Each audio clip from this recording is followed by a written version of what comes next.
ॾियो मूंखे नचण ॾियो हिते नचण ॾियो अजन ॾियो।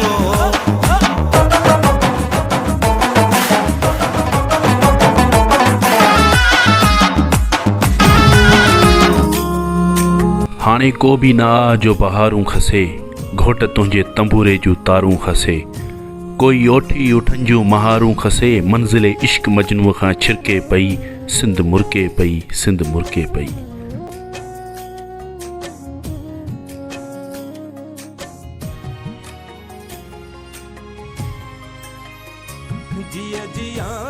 सिंध जो घाट हमेशा खां ऊंचो रहियो आहे। क़दीम दौर खां वठी सिंध जे हवाले सां जेके साबितियूं ऐं शाहिदियूं मिलनि थियूं उन्हनि खे ॾिसी ऐं परखी उहो चई सघिजे थो त सिंध ज़िंदगी जे हर मामले में अॻु भरी रही आहे। हज़ारे साल अॻु जी क़दीम तहज़ीब ऐं तमदन जो शानदार शाहकार मुंहं जे दड़े जो शहर उहो पैगाम थो ॾिए त सिंध दुनिया जी सभ खां अवल सुधरियल तहज़ीब जो रोशन नक्शो आहे। न रुगो तहज़ीब तमदन सक़ाफ़त बल्कि इल्म व अदब जो बि सिंध वॾो मर्कज़ रही आहे। काक जी हर कंधीअ जे किनारनि मथां दुश्मन सिंध खे फाही सुरके पई सिंध मुरके पई सिंध मुरके पई सिंध। सॼी सिंध जीअं ठट्टो में बि हर साल जीअं हिन साल बि सक़ाफ़ती ॾियारे खे भरपूर नमूने सां मल्हाइण जो सिलसिलो जारी आहे। उन ई सिलसिले में लाड़ अवामी फोरम पारां तारीख़ी माग मकली ते मकली बाईपास तां हिकु सक़ाफ़ती रैली लाड़ अवामी फोरम जे सदर कामरेड हैदर शोरो जी अॻुवाणी में कढी वई, जंहिं में वॾे अंग में नौजवाननि शिरकत कई।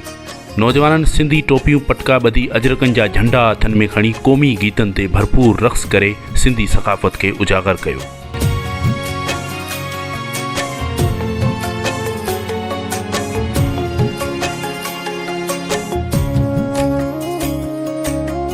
मुक़र्रीन चयो त सिंध जी 5000 साल पुरानी सक़ाफ़त ऐं तहज़ीब रखे थी। हिननि चयो त सक़ाफ़त जे ॾियारे खे हिन साल जीअं हर साल भरपूर नमूने मल्हायो वेंदो।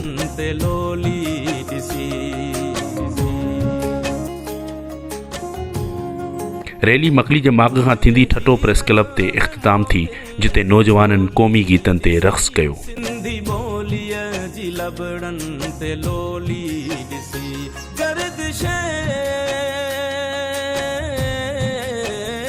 गर्दिश वक्त जी पिरोली ॾिसी